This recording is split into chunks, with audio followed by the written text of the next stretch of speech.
morning, good afternoon, good evening. The Geza revolution.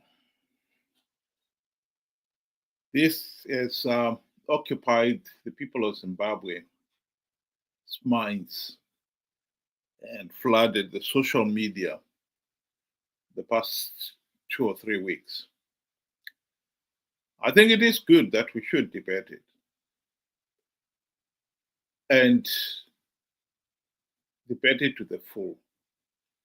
Here is one of the comrades, Knox Chwero, who is part of the border group, Geza group, giving us his take on the issue.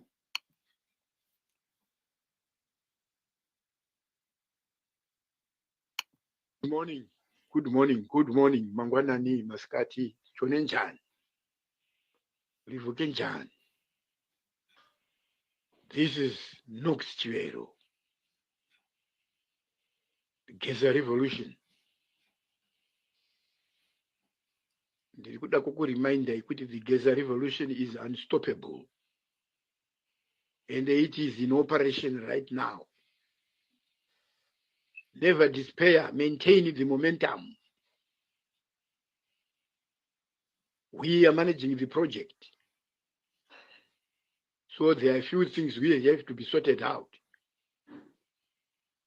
before people go onto the streets to protest. This will be a Zimbabwe equivalent of the Arab Spring, when the people of this country, Zimbabwe, are going to express themselves decisively that all tyranny and dictatorship must disappear from the face of this country called Zimbabwe. We've come from afar. We have tried everything to knock sense into the administrators, but because of their arrogance. Sometimes my weeks can be really hectic, so Gusto is great for offering quick and easy meals. I can make a home-cooked meal within 10 minutes. My apologies. And the sheer stupidity. They have chosen to ignore the plight of the people of this country, Zimbabwe. This is a sacred land which cannot, under any circumstances, be considered to be a personal asset. And the people of Zimbabwe are not personal assets of those who have the power, of those who have the wealth. It is time, now that the people of Zimbabwe, you put your destiny in your hands, never to allow it to be in the hands of political power racketeers. This is the time. This is the time. Anytime, be ready for the final push. We are doing this thing for everybody. It is not partisan. Political parties have tried it since time immemorial.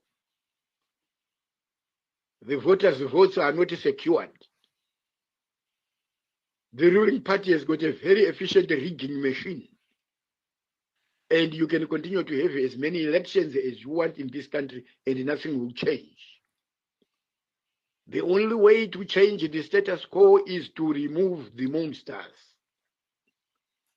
Remove the monsters and come up with a people-oriented constitution.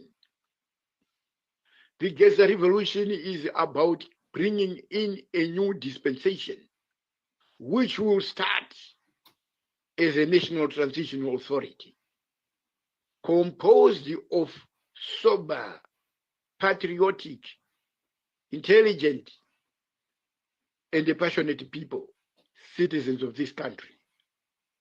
Party politics has been the greatest case in our country. Parties preach hate language. Parties lack a straightforward ideology. I can go on and on about it, but I think we need to just digest what he has said. Now, Knox, I don't know about him, but his friend Geza has been in Zanu PF Central Committee. That's a very high-ranking political position in Zanu PF.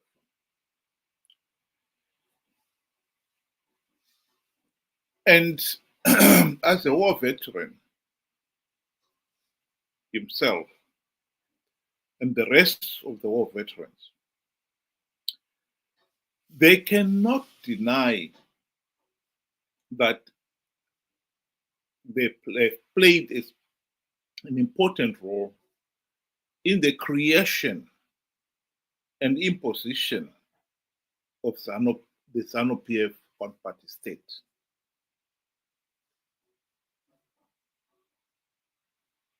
If we're going to have an honest discussion, we need to lay everything on the table.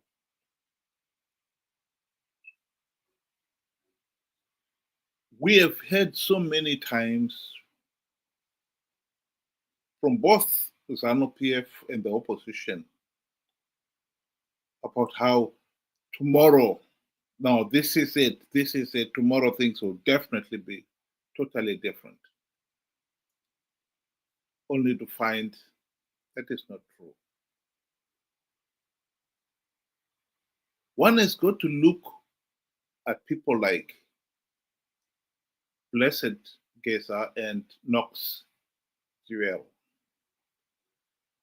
and ask them, when if they suddenly became aware that Zanu PF was a dictatorship? They've worked all these years creating the monster. And now suddenly they're aware that it is a monster. And they denounce it, and they expect us to believe them and rally behind them.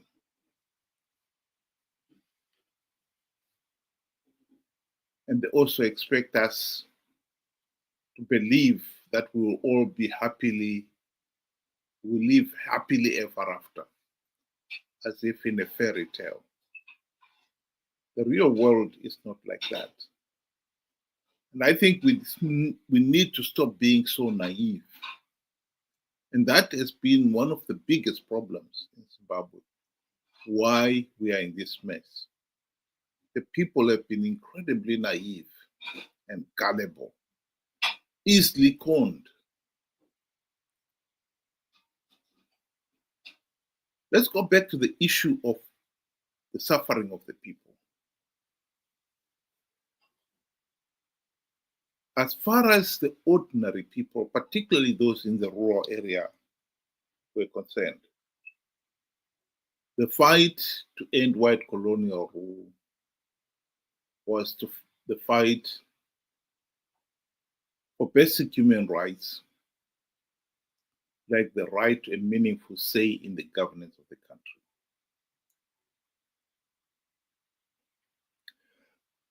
country. To the rural voter, I believe the right to vote was secondary. The most important right was the right to own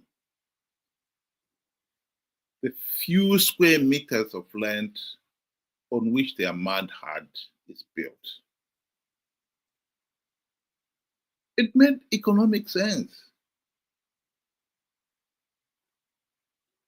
The economist and banker, the late John Robertson, advised Ian Smith in the 70s that giving people in the rural area title deeds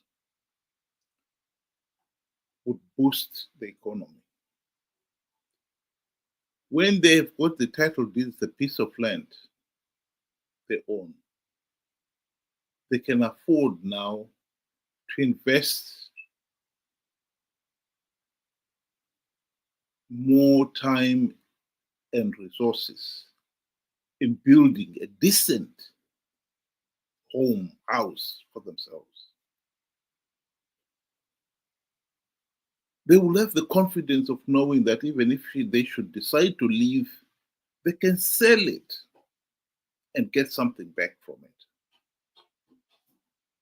They will have the confidence to plant fruit trees, to look after that piece of land, because they know it's mine. If I look after it, I can pass it on to my children and my children's children. The economic value of that was undeniable. But Ian Smith refused to take the advice because he argued that if he economically empowered the blacks, the next thing they'll be asking for is political power, the right to a meaningful say in the governance of the country. And that he was not willing to give. And hence, the rural areas became the tribal trust lands or communal areas where it's owned by the whole community, but no one specifically. And the headmen and the chiefs could ask you to move anytime, and you have to move. The irony is, after independence, John Robertson gave Robert Mugabe and his government the same advice, and they rejected it for the same reason: selfish political ends. So it is shocking that 45 years after independence, luminaries like Blessed Geza and Knox Chuvero here, who were war veterans in their own right, very articulate as we can see, it has never occurred to them that what was going on in Zimbabwe was wrong. That Zanu PF was deliberately keeping the people of Zimbabwe, the ordinary people of Zimbabwe, economically and politically impoverished.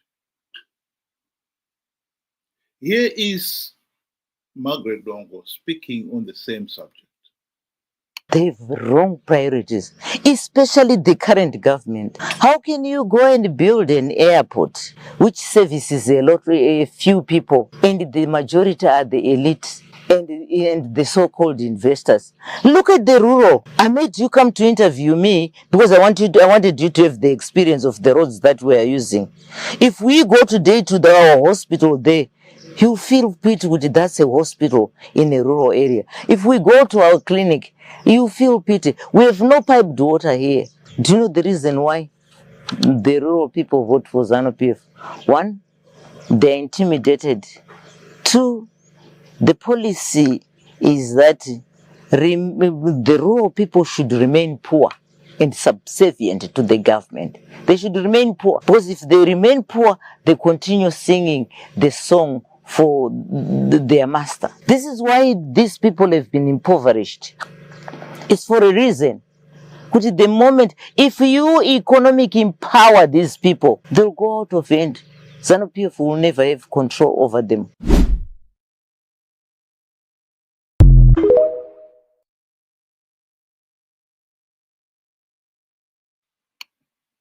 So our friends in the war veterans, they have known that Zanu PF was deliberately keeping the people economically and politically impoverished. And for 45 years, they've done nothing about it.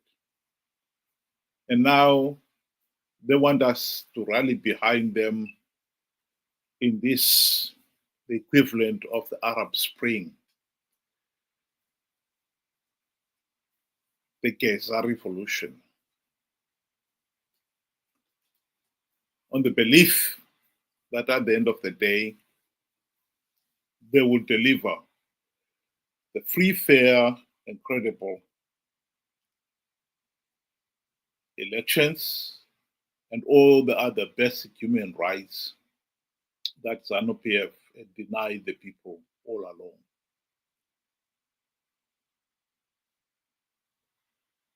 In his argument in this video, one of the things that Juvero said is that there should be a transitional authority which will change the constitution to guarantee people those fundamental rights. And the transition authority should be guaranteed by the military. How incredibly naive. Everybody, even he, should know that Zanu PF has all but corrupted the country's institutions, like the army, the police, the CIO, the judiciary, etc., etc., turning them into no more than departments of Zanu PF. If there can be any doubt about it, here is a video of the army commander restating that position of how the army and Zanu PF are the two sides of the same coin. Zanu PF itatonga kusvika madhonge ameranya.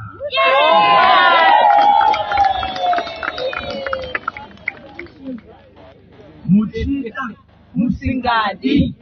Ameni. Apa ndakutaura sakomanda army. Shashandisa inonzi command voting. Yes.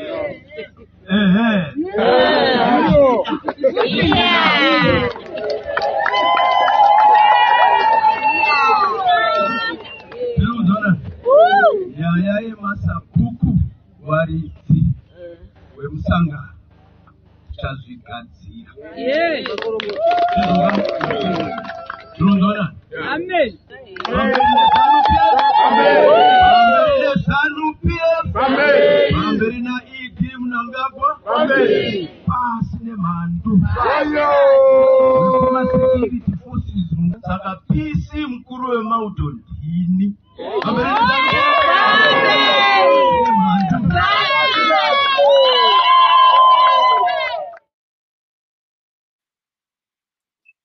In other words, if we are serious about creating a democratic Zimbabwe, we have got to accept that institutions like the army have been corrupted. The political power they keep wielding is nonsensical. Zimbabwe is not the only country that has gained its independence following an armed struggle. And yet, police, army, judiciary, in all those other countries have remained loyal to the nation, not to the party. So what we are seeing in Zimbabwe is not the norm. It's a result of a corrupted system. The idea that we've got to have an interim administration which must be backed or have the backing of the army. In other words, the army has to endorse it and have a say in it. It's ridiculous. What we need is these institutions, the army, the police, the CIO, the war veterans themselves, to accept the political reality that in a democracy,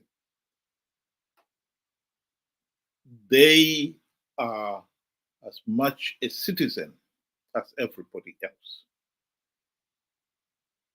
The idea that they've got a veto on who should govern is a creation of Zanu PF. Is the practical realities of the de facto one-party state, the very thing we're trying to dismantle.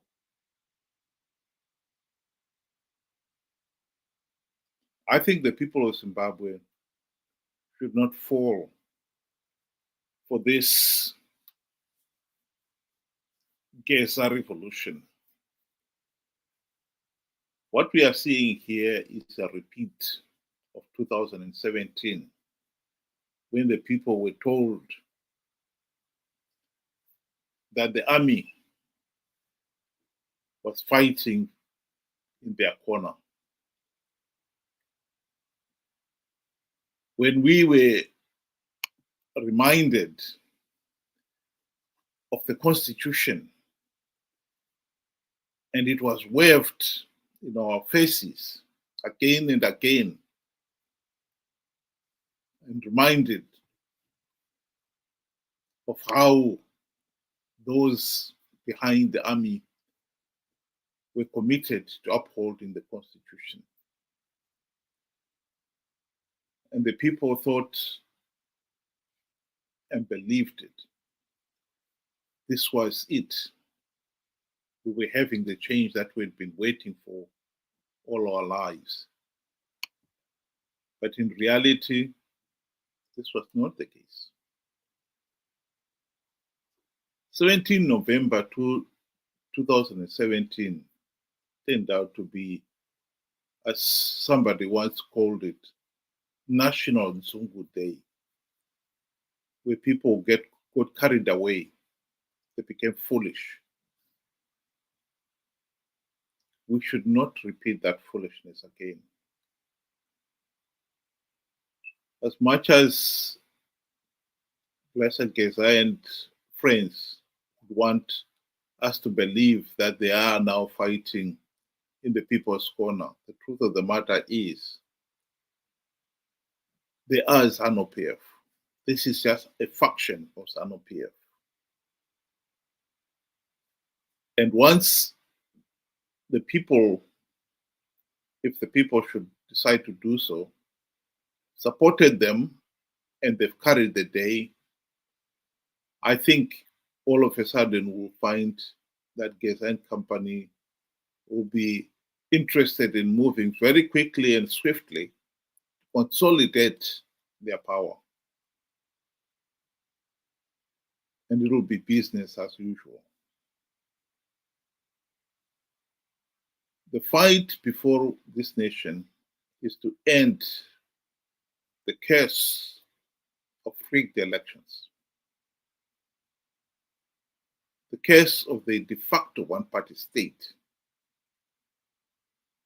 And we do not end the dictatorship by removing one dictator and replacing him with another. We must dismantle the dictatorship itself. People like Blessed Geza are not interested in dismantling the dictatorship. They helped to create it. At the present moment, yes, another faction has got control of it, and they've got to fight to regain that control. But trust me, the minute they regain that control, they will be moving very swiftly to consolidate that power. And we, the people, will be forgotten once again. I think we need to be smarter.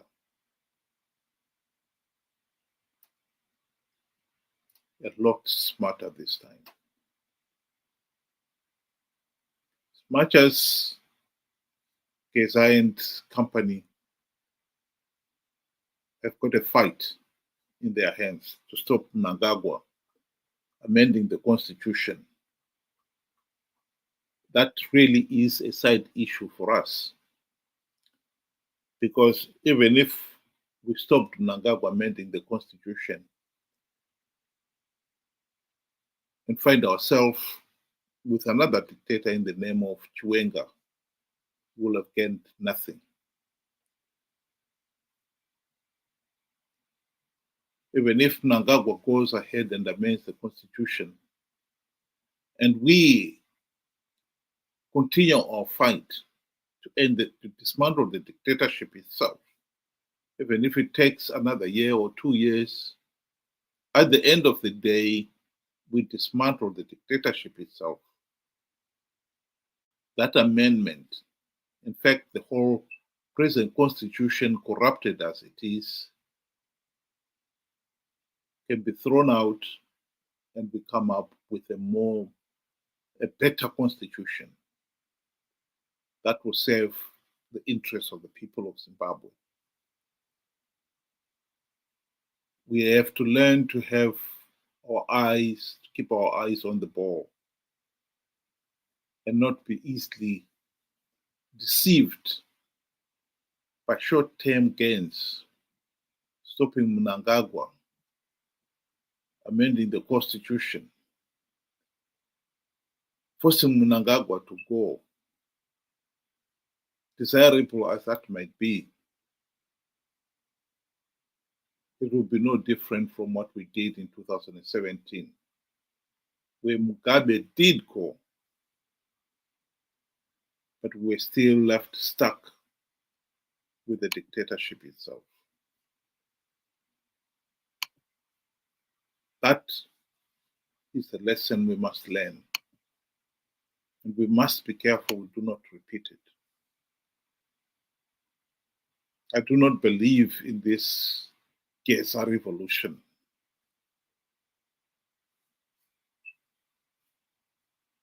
I think we need to be smarter. We need to focus on what we want to achieve and tell Geza and friends in no uncertain terms that replacing Mnangagwa with Chiwenga is not the solution we want, and we are not interested in that. Thank you very much. Have a good evening.